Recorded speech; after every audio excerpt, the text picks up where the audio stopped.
Hello, this is Business Live from the BBC with Sally Bundock and Ben Thompson. So, Emmanuel Macron wins the French presidency, but that may have been the easy part. We assess the political and economic challenges ahead. Live from London, it's our top story today, Monday, the 8th of May.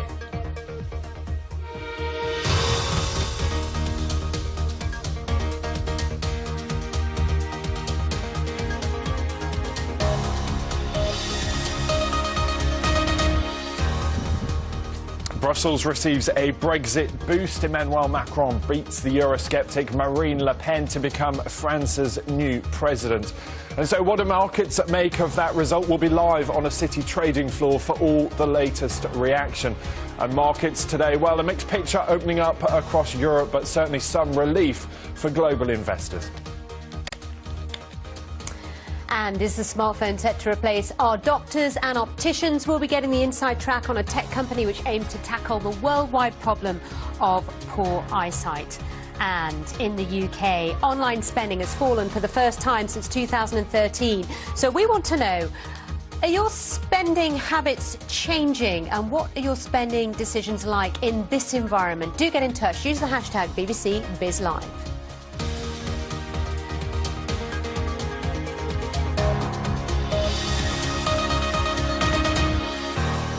Hello to you, a very warm welcome to the programme. So, Emmanuel Macron has won the French presidency and now the hard work really begins.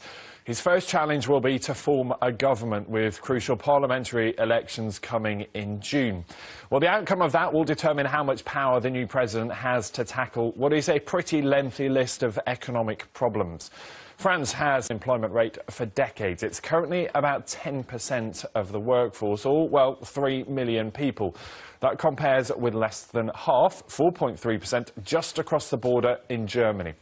Well, the problem is worse for young people. 24% of those between the ages of 15 and 24 don't have a job. The other big issue is the size of the public sector in France, one of the largest in the world. Well, last year it accounted for about 50% of national income. It's something that Mr. Macron has promised to tackle and bring down costs. With an economy that has seen faltering growth for years, some experts say it will bring some much-needed savings.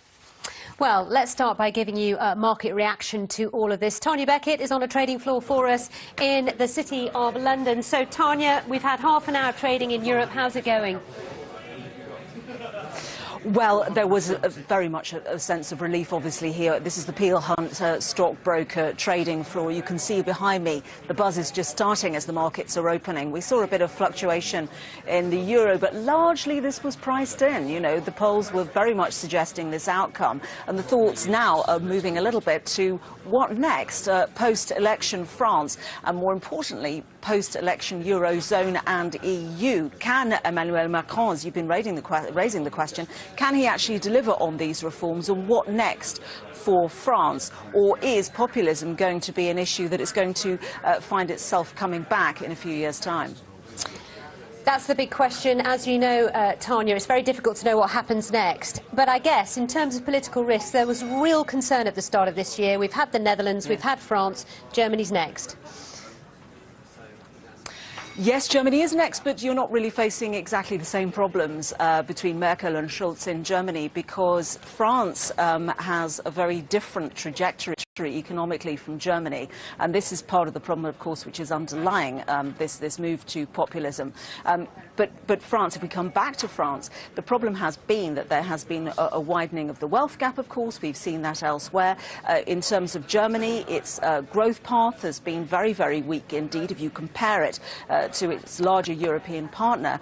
And France now wants to make up that gap. There is a little bit of envy there. But whether it can push through these labour reforms, which many see as being absolutely key to achieving that, is quite another question. From the German side of the border, of course, this is an excellent outcome. Macron has very clearly stated that he's very committed to the EU, he's very committed to the Eurozone. He's not very committed to the German trade surplus, though. So there is going to be a little fire between the two countries, but economically much, much more on the same page than they have been really for the last decade in terms of what is required. Because again, if you look to Berlin, we have seen some very profound labour reforms, but many see as key to delivering that economic growth that we've seen, and particularly that's shown itself in post-financial crisis, hasn't emerged in France. So whether Macron can deliver that, he is advocating a very slow pace to reform, but he thinks that that will deliver. Of course, we could be talking many years before it does. Thank you very much, Tanya. We'll see you again later. Well, with us is Dr. Françoise Bocek, who's a lecturer at the School of Politics and International Relations at Queen Mary, University of London. Really nice to see you. Welcome to the programme. Good morning. So, Tanya, running through some of the issues, and there are certainly a lot of economic issues that Mr Macron now has to deal with. I suppose the question is, where does he start? What should be first on his to-do list? Well, first of all, he has to win a majority in Parliament next month, and that's going to be a tall order. He's more likely to have to deal with a coalition government, in which case he will have possibly some awkward partners who are going to try and block some of his more drastic reforms that he wants to bring in, particularly to reform the labour market. And because he's more likely to form a coalition with parties on the left, he's likely to have a lot of opposition there. Plus, he will have to contend also with the power of the street. And in France, whenever there are any large, important reform of social policy or economic policy, there's usually people come down on the street. So, listening to you and what you just say, you just think, has he got any hope at all? Because he's going to have a sort of a coalition, difficult government. Also, he's got Front National as the main opposition, the power of the street. Can he get through any radical reform? It's more likely that we'll end up with legislative gridlock, I think. So he's threatening to actually push these labour reforms by presidential decree. The French president does have these powers. Because the reforms that were already introduced by the Hollande government, which he actually started, the Loi Khomri, that reform the labour code, the French labour code is a huge document with lots of rigidities. Already there, people descended on the street and protested a lot. We covered it all, didn't we? The regular protests. Yes. It's that issue of voter dissatisfaction that's so interesting, Yes. because if you look at all the numbers and include the first rounds Yes. of voting in this, nearly half of all voters backed a ticket that was a anti-globalisation ticket. They said they wanted something entirely different, barriers to go up, free trade to end. And he will have to recognise some of that, will he not? Absolutely. And his project is really embedded in the European project as well, and he's the only one who's really pushed a European agenda. So what he has in mind for the Eurozone is actually quite drastic, whether he can get it through. He wants institutional changes, he wants a Minister of Finance for the Eurozone countries, and he wants a Eurozone Parliament. And he has even a vision of bringing about a transfer union, fiscal federalism, which Germany will not go along with. But that's kind of his vision. So he's very likely to also come up against opposition because of his approach. It's almost dirigisme on a European scale, really, what he has in mind. That's all we have time for, which is a real shame. But just to ask you, which part of France are you from? I'm from Brittany. Brittany. Which actually is one of the highest regions to go for Macron, a huge majority in favour of Macron. Very interesting. Thanks for coming in this morning. We appreciate your analysis. I used to live in Brittany. Did you know that? You did? Oh, Yeah, in Brest, right on the coast. Oh, that's where I'm from. Yeah. Just outside of Brest. Yeah. Hey, you Lovely two part should of go for France. coffee. Compare notes. Yeah, lovely part of France. Great coastline. A live page dedicated to this, so do take a look. If you want time, if you have time, you've got more analysis, all the live comment reaction. Of course, many have been congratulating Emmanuel Macron, leaders from all over the world, etc. So do take a look when you have a moment to get more information about what's been going on there. A historic weekend. Yes, stay tuned to the BBC, of course, much more on that fallout from the election, and we'll keep you right up to date with our correspondents in Paris and indeed around the world assessing reaction to that victory. In just over an hour, actually, both Emmanuel Macron and the outgoing President François Hollande will attend a ceremony commemorating the end of the Second World War, so we'll be across that for you as well. We're also across some of the other stories making headlines today, including news that Facebook has broadened its campaign to raise awareness about fake news by publishing adverts in the UK press. The adverts carry a list of 10 things to look out for when deciding if a story is genuine. They include checking the article date and the website address, as well as making sure it isn't intended as satire. Facebook, of course, under fresh political pressure to tackle fake news in the run-up to the UK general election. China's exports and imports went up in April, not as much as hoped for, though. This is domestic and foreign demand slowed, and also commodity prices went down. So exports, they went up by 8%, while imports were up by just under 12%. So the trade surplus now, last month, came in at just over $38 billion, and that's more than most were projecting. Reports say the Pentagon has backed a plan to invest nearly $8 billion to boost the US presence in the Asia-Pacific region. The Wall Street Journal says the money will be used to upgrade military infrastructure, conduct additional exercises and deploy more forces and ships over the next 5 years. And the Dulux paint owner Akzo is playing hard to get. It's turned down a third takeover offer from US rival PPG, which valued the business at $29.5 million. The firm says its boss and chairman met with PPG, but decided the business was best served by its own strategy to accelerate growth and value creation. That means they just didn't agree. Yeah. Would have saved us all a lot of time and effort. So we don't want your offer. The Dulux dog is leaving. Thanks, but no thanks, I think is the message. Well, of course, the start of a new trading week. European markets digesting everything they've heard from the French presidential elections this weekend. That victory, of course, for Mr. Macron. Over in the US, though, all about corporate earnings this week. Samira has more. Earnings continue this week with a few companies that are worth highlighting. On Tuesday, we will hear from media companies News Corp and Walt Disney.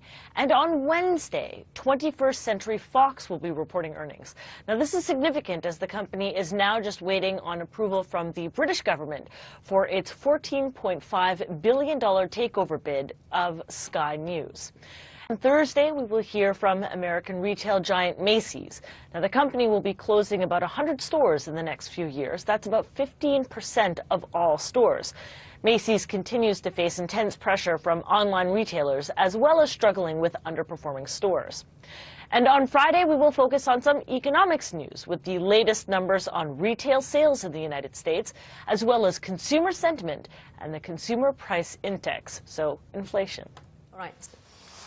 That was Samira there in New York. Well, James Bevan is with us. He's Chief Investment Officer at CCLA Investment Management. James, nice to see you. Great to be here. We've touched on Europe already as far as the elections are concerned. A quick take on that, though. I think we would have seen a big reaction the other way had Le Pen won. Yeah, this is unambiguously positive for the Euro project. And, of course, the next big test is actually Italy, not Germany at all. So, for the moment, great news. And interestingly, actually, the price of oil edging up today. News which is helping the oil stocks on the markets. Yeah, the oil price is pretty bumpy, and I'm not expecting it to go up on any trend basis at the moment because, of course, every time OPEC says it's going to cut or maintain low production, the US simply pumps more. But in terms of the announcement, it was Saudi Arabia, wasn't it, saying that they're going to extend... OPEC generally is doing everything it possibly can to keep the price up. June. However, when we look at the rig count in the States, last week it was up yet again. Every time there's a little bit of relaxation from OPEC, US is straight in there. Big week for corporate earnings, as Samira touched on there. What are you watching this week? For me, it's not just a big week for corporate earnings, it's a big week in terms of statements about central bank policy, because, of course, we all know that the central banks are going to want to tighten up at some point. We're going to be looking for early signals in press briefings, in announcements, as to when that's likely to be. And give us your take on AkzoNobel saying no for a third time to PPG. Well, the company's laid out its stall that it has an excellent engine for delivering shareholder growth, and on that basis it does not believe that the combine will add value. And, of course, the shareholders who have called for the EGM and have been told, no, we're not going to do that, are going to be grumpy. But, nevertheless, I do think that the April statement that Akzo put out was very, very clear on where that value generation will come from, and I would suspect that the bulk of investors will stick with it. Indeed, the share price essentially is discounting that this is going to go away. All right. James, thank you very much Thank you. indeed. He'll be back later.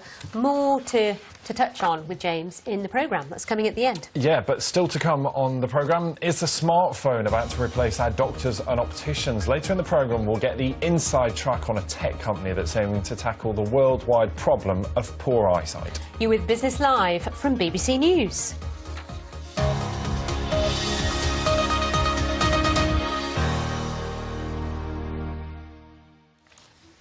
first, though, the Halifax has just released its latest news when it comes to house prices. Annual price growth is unchanged at 3.8%.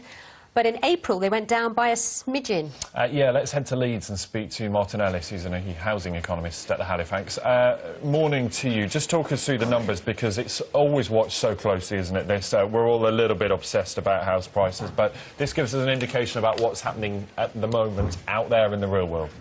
That's right, yeah. We've seen house prices on the month fall very, very slightly, just down 0.1%. And that comes after a couple of months where we'd had no change in house prices at all. So we're seeing a state here where house prices have really plateaued. And actually, if you look at the latest 3 months, they're down slightly on the previous 3 months. Now, that's the first time we've seen a decline in house prices on a quarterly basis since the end of 2012. So the first time for quite a while. I would emphasise, though, it is very directional, so just a very slight decline. But, Martin, if we look at the different parts of the UK, what stands out to you? I mean, a story we had last week on this programme was estate agents offering a free car with a house sale in London. They're having such a tough time. Yeah. Well, that's right, and certainly there are parts of London, typically the more expensive areas, where we are seeing lots of incentives now to try and get people in to buy. We are seeing falls in house prices in some parts in London, whereas in outer London we're still seeing some house price growth. But I think the main story here is really we've seen a period where house prices have actually risen very rapidly, particularly between 2014 and 2016, and much more sharply than average earnings, people's earnings really doing very little. So it's just become incredibly expensive for a lot of people to be able to afford that home. So that's putting a natural constraint on housing demand, and that's really what's a sharp slowdown in house price inflation. Now, if we look back, we're talking about an annual rate now of just below 4%. Yes, that's unchanged from last month. But just over a year ago, we were seeing double-digit house price inflation. House prices were 10% higher than a year earlier. OK, Martin, it's really good to talk to you. Thanks so much, Martin Ellis there at the Halifax. So remember, much more on the Business Live page, bbc.co.uk/business is the place to find it. Much more reaction, of course, to events in France.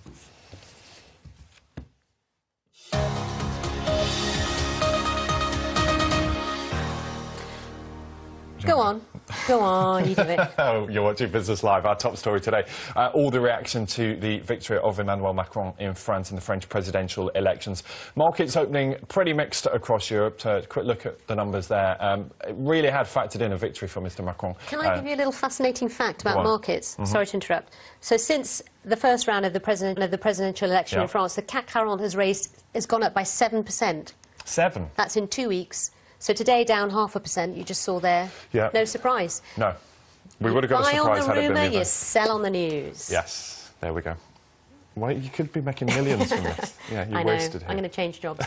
All right. I'll be here now for the next 10 minutes, though. All right, good. Please stay. Yeah. You carry on. Now, we're going to talk about the future of medical diagnosis, because it could depend on a smartphone app. Our next guest is the man behind Peak. It's a social enterprise hoping to change the way that medical diagnosis is done. The company's portable eye examination kit contains a 3D printed adapter that clips onto a smartphone camera, and it allows users to see inside the eye. Estimates suggest there are currently 2.5 billion people around the world who've got poor vision and no access to treatment. Well, the Peak School of Screening programme has already tested more than 84,000 children in developing countries, including Botswana, India, Kenya, as part of the Peak School Screening programme.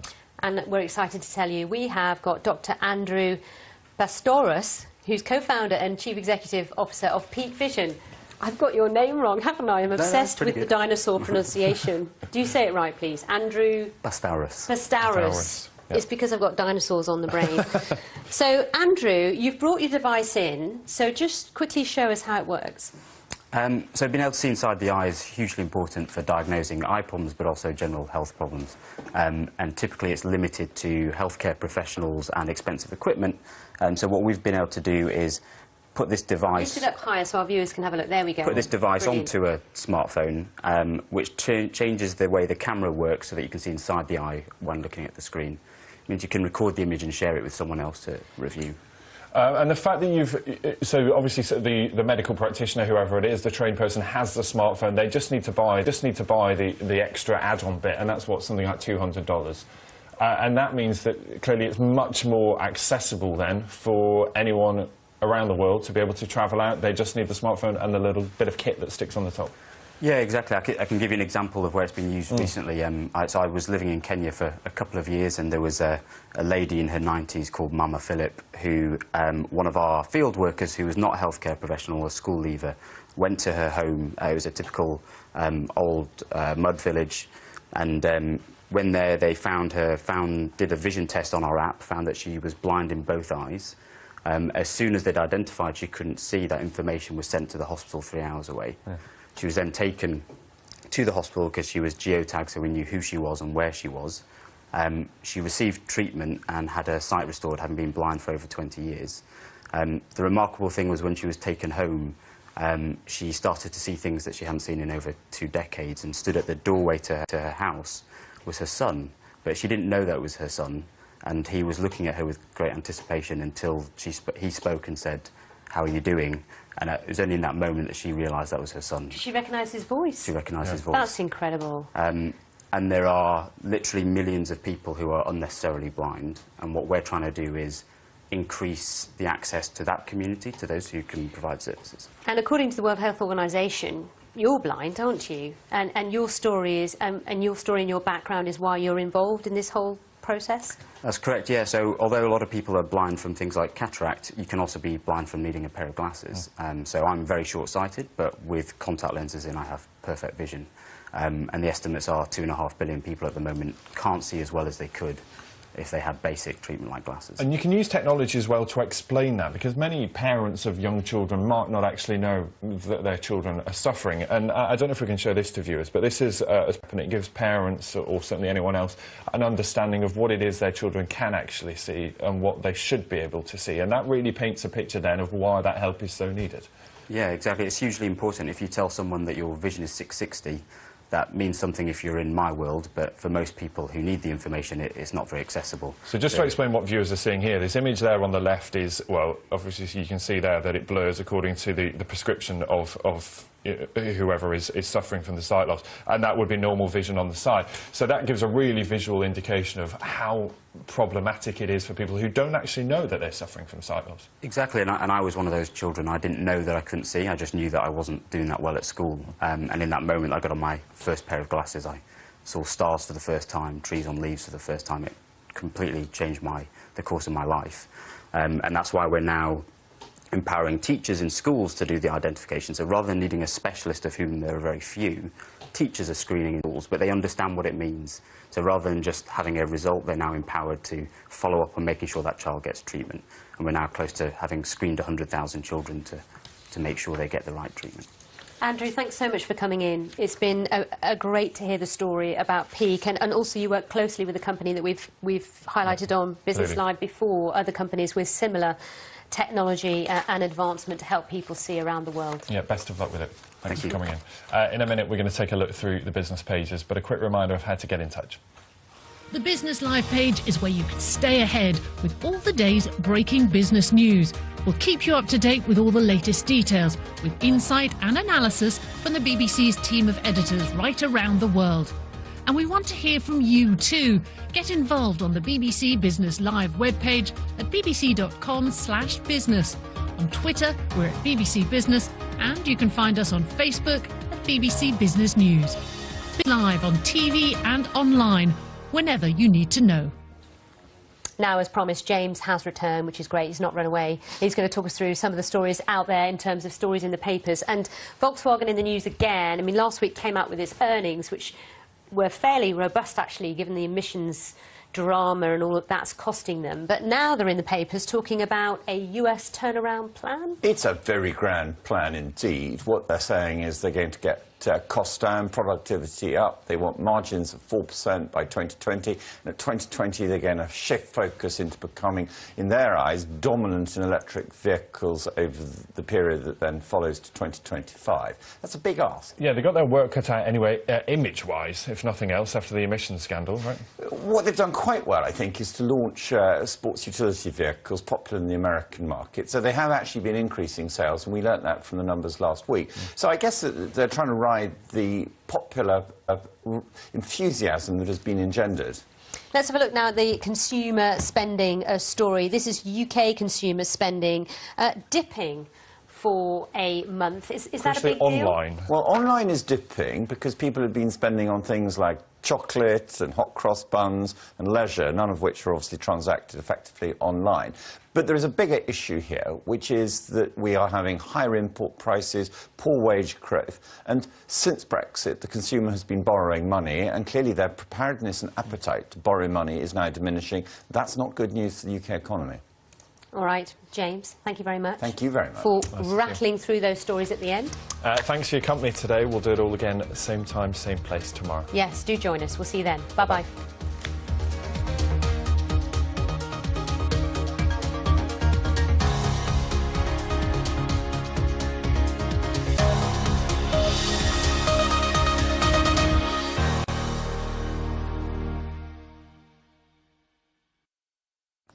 Hello, it's a new week, but it's not a particularly new weather story, at least not in the first part of the week. We still have the high pressure close by to Iceland.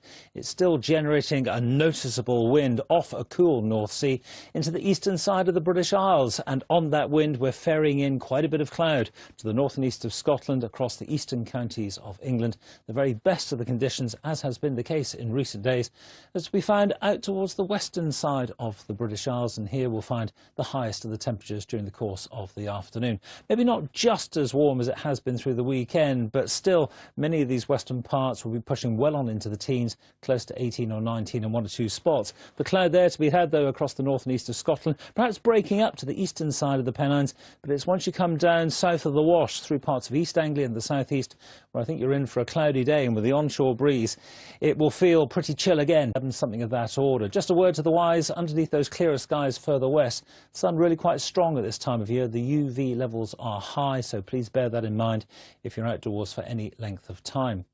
Through the evening and overnight, we'll keep a fair amount of cloud across the eastern side and central parts of the British Isles.